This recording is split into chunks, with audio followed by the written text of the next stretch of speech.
voltando aqui no trânsito, o senhor começa a falar aqui, lá vai eu, né? Aconteceu alguns meses atrás, né?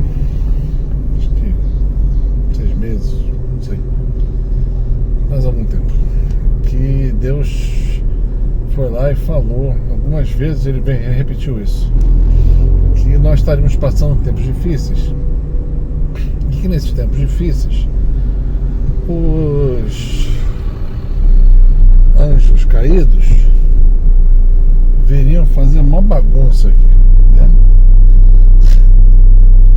Vão estar aí atrapalhando de todas as formas possíveis e imagináveis.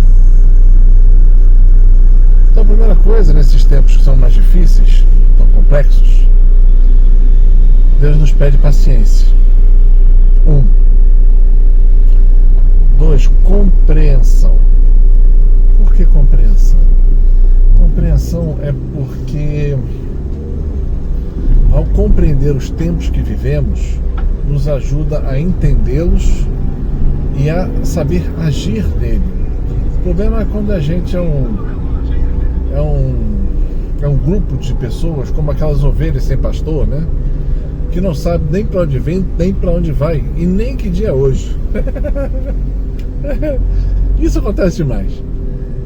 Então, e aí acaba que acontece o seguinte: ficam se debatendo, lutando, sem saber o que fazer, né? Então, nesse momento eu queria a compreensão de duas formas, né? Compreensão do tempo que a gente vive, que esses espíritos malignos estariam soltos pelo mundo para fazer esse trabalho de confusão, espírito de confusão, esse é o nome, né? De brigas, intrigas, né? E até dentro da igreja isso também acontece, né? Dentro de casa, né? E o engraçado disso tudo é que muitas vezes as pessoas estão falando a mesma coisa e elas não se entendem. E aí você fala muitas vezes, né? Quando acontece isso, né? Já aconteceu comigo também, várias vezes.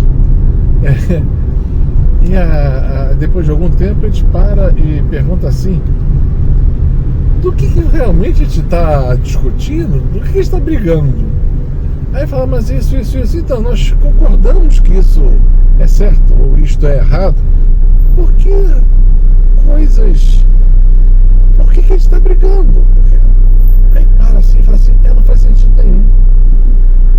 E aí fala assim, eu acho que tem mais gente nessa conversa do que a gente imagina. E aí, né, a coisa se acalma e as pessoas começam a se entender, né? Porque te joga a luz de Deus nas situações de brigas, desafetos, rancores que não fazem muito sentido, né? Geralmente essas coisas se dissipam sozinhas, porque o maligno não suporta, na verdade, a luz, a verdade de Deus. E aí é que acontece que as coisas entram de novo no eixo e começam a dar certo. Mas isso rotineiramente acontece para vir tirar a nossa paz, para vir tirar nosso centro em Deus. Então a gente tem que saber que essas coisas acontecem. Tem que se preparar para quando isso acontecer, saber como agir. Isto é mais importante. Saber como agir quando uma situação dessa se colocar. Todas as vezes que o Senhor falou que ia acontecer tais coisas, Ele falou, para sair disso, primeira coisa é ter oração. Se o local for de oração, né, e as pessoas também, claro, né, isso aí o maligno faz. Ele não suporta isso. Porque quando você é uma pessoa realmente de oração, você baixa a cabeça e fala, vem Senhor, o Senhor vem. O Senhor vem e se faz companhia, né? E aonde o Senhor vem, onde Ele está, o mal não pode ficar. O mal sai correndo, né? Ele odeia Deus. Só a presença da bondade de Deus já é o suficiente para ele correr, né? Então, pessoas de oração que se colocam em oração nas horas certas, fazendo as coisas certas, né? Outra oração profunda, se preciso for. E terceira coisa, que que Deus também se associa à situação toda, já progrediu para um nível que está estressante, que na maioria das vezes acontece, porque todos nós somos humanos, né? A gente se estressa por besteira. Besteira porque depois você para analisar, você vê que foi tudo besteira. Nada disso era muito importante. E depois Deus pede uma outra coisa: humildade. É outra coisa que o coisa ruim não suporta. Humildade. Deixa, não, eu posso estar errado, né? Vamos conversar, desarma no espírito, fique em paz, né? A gente tem que procurar se entender, escutar o próximo. Qual é o teu ponto? Deixa eu ver se eu entendo. Posso não estar entendendo, né? Na maioria das vezes a gente não está entendendo. Isso que é compreensão, né? Eu falei. Agora a compreensão não do tempo, mas da outra pessoa. Você não vai pegar duas coisas? E aí isso tudo, a coisa vai se fechando. Tem vezes que você está no meio dessa situação toda e muitas vezes já aconteceu, em vez de você continuar essa discussão que não vai dar em nada, né? Deus, o que ele faz é te retira da situação, da briga, da discussão sem sentido, e fala: peraí que eu preciso de um tempo para me acalmar e rezar um pouco. E eu faço isso. E geralmente eu saio e vou rezar um terço. Rezo meu terço. Quando eu volto, sabe que a situação já mudou, na maioria das vezes?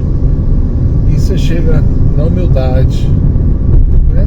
Sem arrogância, sem, né, essa coisa toda de eu estava certo, eu estava errado, e conversando. O que será? E o mais importante que eu sempre faço: o que será que Deus quer com isto? O que será que Deus está nos falando com isso? O que foi que o Senhor já nos antecipou sobre isso? E geralmente a coisa anda, frutifica, dá até frutos bons. E uma quarta coisa que até Deus fala, né, que a gente tem que fazer muitas vezes, é louvar a Deus com todo o coração. Porque o terço é bom, mas nós temos que fazer esse louvor de todo o coração, que é quando Deus desce a sua proteção sobre a sua casa, né? E bota para fora aquilo que é ruim. Então, o louvor também tem essa característica. Engraçado que ele fala para você fazer esse louvor durante a noite, para o Senhor proteger a casa toda durante a noite e no próximo dia. Então, queria deixar esse comentário. É um comentário sobre coisas que acontecem, né? Porque muitas vezes eu falo com uma pessoa, quando eu vejo que eu estou falando duas, é a mesma coisa, quando eu vejo que aquilo começa a se repetir rotineiramente, é um processo, é uma coisa que Deus quer que eu fale para muito mais gente. Então eu vou ser devagar nisso, mas eu falo só quando realmente Deus quer que eu fale. Então estou usando aqui esse momento no carro para gravar esse vídeo para aqueles que precisam, que estão passando por isso. A solução de Deus é, assim como é para mim, para outros tantos, também é para você. Tá bom?